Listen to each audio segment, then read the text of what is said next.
Welcome to உங்கள் நான் கமல்ஹாசன்ஸ். இந்த வீடியோவில் நம்ம கமல் சார் பற்றின ஒரு புதிய தகவல் தான் டிஸ்கஸ் பண்ண போகிறோம். ஸோ வீடியோக்குள்ளே போகிறதுக்கு முன்னாடி சேனலுக்கு வந்தீங்கன்னா கண்டிப்பாக சப்ஸ்கிரைப் பண்ணி உங்கள் ஆதரவு கொடுங்க. வீடியோ ஒரு லைக்கை போட்டுருங்க. 2 பண்ணிட்டீங்கன்னா சும்மா வீடியோ வந்து சும்மா கிரிட்டுன்னு மேலே போகும்.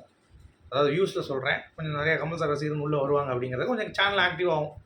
ஸோ அதை நீங்கள் பண்ணுவீங்கிறத நான் நம்புகிறேன். இப்போ நம்ம வீடியோக்குள்ளே போகலாம். இன்றைக்கி கர்ம வீரர் காமராஜர் அவர்களுடைய பிறந்தநாளை முன்னிட்டு என்றும் அரசியல் முன்னோடியாக திகழக்கூடிய நம்மளுடைய காமராஜர் அவர்களுக்கு பிறந்தநாள் வாழ்த்துக்கள் சொல்லிக்கலான்ற மாதிரி கமல் சார் அவர்கள் மொதல் ட்வீட்டே இன்றைக்கி வந்து பார்த்திங்கன்னா காலையில் ஃப்ரெஷ்ஷாக வந்து இருந்துச்சு அப்படிங்கிறது பார்க்க முடியுது. அதுக்கடுத்து அதுக்கு கீழேயே நம்ம ஆண்டவருடைய ஃபேன்ஸ் வந்து வெறி கொண்டுட்டாங்க. ஏய் இதெல்லாம் ஓகே சார், எப்போ சார் நீங்கள் செய்யானுங்கிறீங்க, ஒரு பக்கம் ரஜினி சார் வச்சு படம் பண்ணுறீங்க, உங்கள் படம் எப்போயா வருது, ஏதாவது அப்டேட் கொடுங்கய்யா, வெறி கொண்டு இருக்கோம்யா ஆண்டவருடைய ரசிகர்கள், ஆண்டவா வெளியே வா அப்படின்னு சொல்லிட்டு கருப்பு வாராண்டா அப்படின்ற மாதிரி வந்து பார்த்தீங்கன்னா போட்டுட்டு பிஜிஎம்ல வெறியேற்றினாலும் கமல் சார் வந்து பார்த்தீங்கன்னா அந்த சைடு வந்து நல்லா தூங்கிட்டு இருக்காரு அப்படிங்கிறது பார்க்க முடியும். அதாவது நான் என்ன சொல்ல வரேன் அப்படின்னா, தூங்கிட்டு இருக்காரு அப்படிங்கிறப்ப நான் தப்பாக நினச்சிக்க வேண்டாம். அவர் வந்து எல்லாரும் ஒரு படம் பண்ணிட்டு இருக்காங்க, ஒவ்வொருத்தரும் பெரிய படம் அப்படி இப்படின்னு போயிட்டு இருக்கா, ஒரு சைடு வந்து சைலண்டாக இருக்கு கமல் சார். என்னன்னு சொல்லி விசாரித்தோம் அப்படின்னா KS237க்கான வேலை பழு சும்மா கிடையாது, ஒர்க்கு வந்து பயங்கரமாக போயிட்டுருக்கு. இந்த படம் வந்து நல்லா கொடுக்கணும். அதாவது கமலஹாசன் அப்படின்ற படம் தக் லைஃப் மாதிரியே இந்தியன் 2 மாதிரி இல்லாமல் உறுதிப்புணல் மாதிரியும், அதாவது கமலஹாசன் அப்படின்றது நம்ம எக்ஸ்பெக்ட் பண்ணோம் தெரியுமா, எக்ஸ்பெக்ட் த அன்எக்ஸ்பெக்டட் அப்படின்னு சொல்லி ஒன்று, அந்த விஷயம் பண்ணிட்டு இருக்காங்க. அதனால தான் அது டிலே. எதுவும் பேச மாட்டோம். நம்ம அன்பரி விட்டு நம்ம ஏற்கனவே சொன்னோம்ல, என் ஃப்ரெண்டு ஒருத்தர் வந்து பேசியிருந்தாருன்னு சொல்லிட்டு, அவர் அப்படி தான். நாங்கள் என்ன உட்காந்து பப்ளிசிட்டி பண்ணிகிட்டு இருக்கோமா, ஆஹா ஓஹோன்னு வரப்போகுது, இந்த அப்படிலாம் கிடையாது. பேசாமல் இருக்கோம், அப்டேட் வரும், கண்டிப்பாக இருக்குது, ப்ராசஸ் வந்து போயிட்டு தான் இருக்குது. அதை பற்றி நீங்கள் ஒரி பண்ணிக்க வேண்டிய அவசியமும் கிடையாது, கவலையப்படாதீங்க அப்படின்ற மாதிரி எனக்கு சொல்லிட்டாங்க. ஸோ நானும் வந்து அதுக்கு தான் வெயிட் பண்ணிகிட்டு இருக்கேன். நீங்கள் என்ன வெறி ஏற்றுறாங்களே அப்படின்ற மாதிரியான ஒரு ஃபீல் வந்து பார்த்திங்கன்னா ஒரு பக்கம் இருக்குது. பட் இருந்தாலும் கமல் சார் ரசிகர்களுடைய தொல்லை வந்து பார்த்திங்கன்னா தாங்க முடியல. என்கிட்டே வந்து பார்த்தீங்கன்னா அப்டேட் என்ன இருங்கங்க அப்படின்ற மாதிரி வந்து நமக்கு வந்து தோணுச்சு ஒரு கட்டத்துக்கு மேலே. கண்டிப்பாக வரும், வந்தாலும் வந்து சிறப்பான சம்பவம் வந்து கமல் சார் பண்ணுறது தான் வெயிட் பண்ணிகிட்டு இருக்காரு. இல்லாட்டி அறிவிப்பு வந்து பெரிய விஷயம் கிடையாது. சும்மா அந்த அறிவிப்பு வச்சுட்டு ஒரு படத்தை கண்ட கருமத்தை போட முடியும், அதெல்லாம் வந்து பண்ண மாட்டாப்புல. அடிபட்டாச்சு. இப்போது 2 படம் வந்து பார்த்திங்கன்னா தொடர்ந்து சறுக்கிடுச்சு. ஸோ அப்படி இருக்கிறப்ப பெஸ்ட்டாக கொடுக்கணும் அப்படிங்கிறதுக்காக கமல் சார் வந்து பார்த்திங்கன்னா வெயிட் பண்ணுறாங்க அப்படிங்கிறதை நம்மளும் புரிந்து கொண்டு அதற்கான ஸ்பேஸை நம்மளும் கொடுப்போம். சும்மா போய் உட்காந்துக்கிட்டு எப்போ சார் அப்படின்ற மாதிரி நம்ம வந்து கேட்காம எதுவும் வந்து அனலைஸ் பண்ணாமல் நம்ம வந்து பேச வேணாம். அடுத்து KN போஸ் அவர்கள், நட்புக்கு மரியாதைனா அது கமல் சார் தான், உங்களுக்கு தெரியுமா அப்படின்ற மாதிரி இன்றைக்கி ஒரு பேட்டியில் பேசியிருக்காரு. என்ன அப்படின்னு பார்த்தீங்கன்னா, RC சக்தி அப்படின்னு சொல்லிட்டு ஒருத்தர் இறந்துட்டாங்க. அவருடைய மருத்துவ செலவு எல்லாமே கம்ப்ளீட்டாக இன் அண்ட் அவுட் அவர் தான் பார்த்தானா. அது எதனால் தெரியுமா உங்களுக்கு? அவர் மேலே இருக்கக்கூடிய நட்பு. அது மட்டும் இல்லாமல் கமல் சாருடைய அம்மா இறந்தப்ப தூக்கிட்டு போவாங்கல்ல, அதில் வந்து ஒரு இதாக அவர் இருந்தாராம். அந்த நட்புக்காக எனக்கு வந்து அவர் கூட இருக்கணும், அவர் கூட வந்து பழகணும், அவர் கூட வந்து பேசணும் அப்படின்றதை தாண்டி அவர் கஷ்டத்தில் நம்ம போய் நிற்கணும் அப்படின்ற அந்த ஒரு மனசு இருக்குல்ல, அதை இப்போ ஹைலைட் பண்ணி பேசுகிறது அப்படிங்கிறது நம்ம வடிவுக்கரசி மேம் சொன்னாங்க தெரியுமா, ஞாபகம் இருக்கா அவங்களுக்கு? கமல் சார் வந்து எப்படிப்பட்ட கேரக்டர்னா, அவர் பார்க்குறதுக்கு எதுவுமே தெரியாது, உதவி செய்கிற மாதிரி. ஆனால் பல உதவிகள் நிறையா பேருக்கு தெரியாமல் கமலஹாசன் அவர்களும் செஞ்சிட்ருப்பார் அப்படின்ற மாதிரி சொன்னாங்கல்ல. இப்போ வருதா ஒன்றுன்னா, எனக்கு அதை பார்க்கும் பொழுது ரொம்ப ஹாப்பியாக இருக்குது. நம்ம கமல் சாருக்கு எதுக்கு ஃபேனாக இருக்கும்? அரசியலில் தான் நம்ம கோட்டை விட்டோம் கமல் சாரை, மக்கள் வந்து புரிஞ்சுக்கொள்ளலை.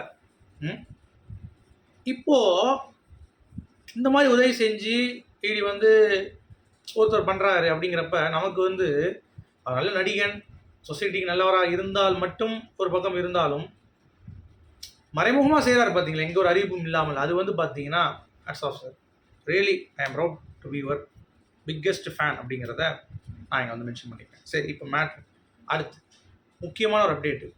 பேன் இண்டியா ஸ்டார் நேற்று நம்ம சொல்லியிருந்தோம், 90ஸ்லேயே நம்ம வந்து கமல் சார் வந்து பேன் இண்டியன் ஸ்டார் அப்படின்னு சொல்லிட்டு. அது சிவகார்த்திகேயன் ஒரு ஹைலைட் பண்ணார் பார்த்தீங்களா, ஒரு அவார்ட் ஃபங்க்ஷனில்.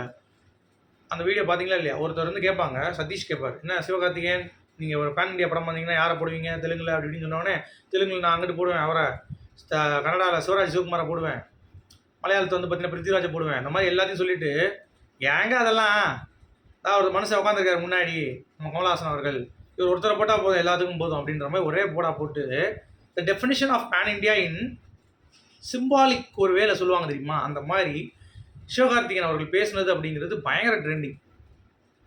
நானே ரொம்ப ஷாக் ஆகிட்டேன். அந்த வீடியோ நானும் பார்க்கல அந்த காணொலி. பட் அது வந்து வந்துச்சு என்னுடைய ஃபீல்டில் நான் கமல் சார் பற்றி ரிசர்ச் பண்ணிட்டு இருக்கும் பொழுது, அதாவது அவரை பற்றி நியூஸ் பார்த்துட்டு இருக்கும் பொழுது டக்குன்னு வந்துச்சு. எனக்கே பார்த்து ஷாக் ஆகிடுச்சு. நான் அரண்டே போயிட்டேன். சிவகார்த்திகேயன் ஐயா வேறு லெவலில் சம்பவம் பண்ணியிருக்கீங்க அப்படின்ற மாதிரி. அடுத்து ஒரு மலையாள சேனலில் கமல் சார் வந்து தசாவதாரம் அலைகள் வந்து பெரும் அலைகள் மாதிரி காட்டுவாரா, அதை விமர்சனம் பண்ணியிருக்காங்க. இப்போ வந்து படம் வந்து எவ்வளோ ஆயிடுச்சு, அப்போ சுனாமிங்கிறதே கமல்ஹாசன் அவர்கள் சொல்லி தான் நிறைய பேருக்கு தெரியும். அதை நீங்கள் பெருமையாக எடுத்துக்கலாம். அங்கே குறை நொட்டம், அது வந்து ஃபீட் அவ்வளோ வராது. ஒரு சின்ன அலைகள் தான் வரும், பெரிய அலைகள் வரும், ஃபோர்ஸ் தான் வரும். ஆனால் அவர் காட்டுற மாதிரி ஹெலிகாப்டர் அளவுக்குலாம் வந்து வராரு அப்படின்ற மாதிரி வந்து ஒரு ஆர்டிகல் எழுதியிருக்கேன். யாரா நீங்கள் அப்படின்ற மாதிரி வந்து பார்த்தீங்கன்னா நமக்கு தோணுச்சு. பழமொழி சொன்னால் அனுபவிக்கணும், ஆராயக்கூடாது அப்படின்ற மாதிரி கமல் சார் சொல்லுவார்ல, அந்த மாதிரி அவர் சொல்கிறது கேட்டுக்கோங்கடா, அதை விட்டு அவர் கரெக்டாக அதுக்கு ஏற்ற மாதிரி தான் அவர் பண்ணணும் அப்படின்றதுன்னு அவர் என்ன கொத்தனாராக இருக்காரு கரெக்டாக சேவ் பண்ணி அடிக்கிறதுக்கு. யாரா நீங்கள் அப்படின்ற மாதிரி இருக்குது. ஒரு விஷயம் சொன்னால் கேட்டுக்கணும் அப்படின்ற மாதிரி தான் பாயிண்ட். அடுத்து ஸ்ருதிஹாசன் அவர்கள் வந்து பார்த்தீங்கன்னா அந்த பூஜை பண்ணாங்கள்ல அவங்களுடைய வீட்டில் கிரகப்பிரவேசம் பண்ணப்போ கூப்பிடல அப்படி இப்படின்னு ஒரு விமர்சனம் இருந்ததில்ல. ஏண்டா உள்ளே கூப்பிட்டு வச்சு குடி வச்சதே கமல் சார் தானாண்டா அப்படின்ற மாதிரி ஒரு தகவல். இப்போ அதுக்கு ஏன்டா ஆணித்தரமாக இப்போ வந்து சொல்லாமல் கத்திட்டு கிடக்கீங்க அப்படின்ற மாதிரி நமக்கும் வந்து தோணுச்சு இல்லை. என்ன தெரியுமா, ஆக்சுவலாக கமல் சாரோடைய ப்ரொடக்ஷன் ஹவுஸ் வந்து இப்போது ரொம்ப பிஸியாக போகுது. ஆர்கேஎஃப்ஐலேருந்து ஹேண்டில் பண்ணுறதுக்கு மகேந்திரனும் கமல் சார் மட்டும் தான் பண்ணிகிட்டு இருக்காங்க. மகேந்திரன் ஃபுல் பொறுப்பு ஒப்படைச்சிட்டார். பட் ஸ்ருதிஹாசன் அவர்களையும் வந்து இதை கொண்டு வரணும், அவங்களுக்கு இதை பழக்கணுன்றதுக்காக நிறைய ஆல்பம்ஸும் பண்ண போகிறாங்க. நம்ம சொல்லியிருந்தோம் ஞாபகம் இருக்கா. அதுக்காகவே சென்னையில் ஒரு வீடு வந்து இது பண்ணி எப்பயும் மும்பையில் தான் வந்து இருந்தாங்க ஸ்ருதிஹாசன் அவர்கள். பட் இப்போ ட்ரெயின் பண்ண நடிக்கிறாங்க, அந்த மாதிரி நடிக்கும் கான்சன்ட்ரேட் பண்ண போகிறாங்களாம். ப்ளஸ் கமல் சார் கூட சேர்ந்து ஆர்கேஎஃப்ஐயும் வந்து பார்த்தீங்கன்னா ஹேண்டில் பண்ண போகிறாங்களாம். ஸோ கைமாறியது ஆர்கேஎஃப்ஐயோடைய பொறுப்பு கண்டிப்பாக. நம்ம ஸ்ருதிஹாசன் தான் வந்து நியூ சிஇஓ அப்படின்ற மாதிரி நம்ம சொல்லிக்கலாம். அந்த பிளானில் தான் வந்து கமல் சார் வந்து பண்ணுறாங்கன்ற மாதிரி அப்டேட். ஸோ இது தான் சரி, நமக்கு சந்தோஷம் தான் அப்படிங்கிறது தான். அடுத்து நம்ம சிதம்பரம் மஞ்சுமல் பாய்ஸோட இயக்குனர் கமல் சார் பற்றி ரீமேக் படம் ஏதாவது பண்ணணும்னு ஆசையாக இருக்கா அப்படின்னு சொல்லி கேட்குறேன். கமல் சார் ரீமேக் படம் பண்ணுறது ஓகே தான், பட் அவரோட ரீமேக் படம் எடுத்து யார் பண்ணுவா, அவர் தான் பண்ணணும் அப்படின்ட்டார் ஒரே படம். வேறு லெவலில்.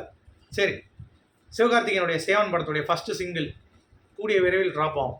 சந்தோஷ் நாராயண் பார்த்தீங்களா, ஒரு இது போட்டிருந்தார், வரோண்டா நாங்கள் அப்படின்ற மாதிரி, சீக்கிரம் வாங்கடா அப்படின்ற மாதிரி நானும் போய் கமெண்ட் போட்டு வந்தேன்.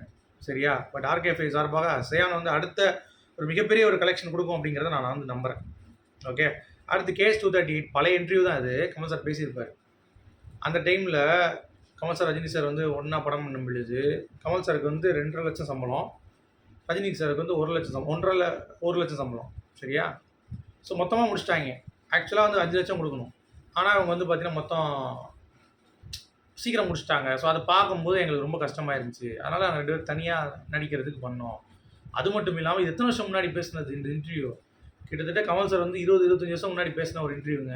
எனக்கே ஷாக்கு. அவர் சொல்லியிருக்காரு அப்போவே, நாங்கள் அதுக்கடுத்து சேர்ந்தோம் அப்படின்னா 2 ஆப்ஷன் தான். ஒன்று அவருடைய ப்ரொடக்ஷனில் நான் நடிக்கணும், என்னுடைய ப்ரொடக்ஷனில் அவர் நடிக்கணும். நாங்கள் 2 பேர் சேர்ந்தோம்னா வேறு யாருமே வந்து அதை எடுத்துகிட்டு போகக்கூடாது அப்படின்ற மாதிரி அன்னைக்கு பேசியிருக்காங்க. இப்போ பார்த்துக்கோங்க, வேறு லெவலில். ஆண்டவன் தான். அதை இப்போ வரைக்கும் கொண்டு வந்து ஸ்ட்ரீம்லைன் பண்ணி எடுத்துகிட்டு வந்திருக்காருன்னா எவ்வளோ பெரிய விஷயம் இல்லை அது பார்க்குறதுக்கு அப்படிங்கிறது தான் வந்து எனக்கு தோணுச்சு. ஓகே. ஸோ நீங்கள் இதை எப்படி பார்க்குறீங்க அப்படிங்கிறத கண்டிப்பாக கமெண்ட் செக்ஷன் சொல்லுங்கள். மீண்டும் சூப்பரான அடுத்த வீடியோவில் சந்திப்போம். அது வரைக்கும்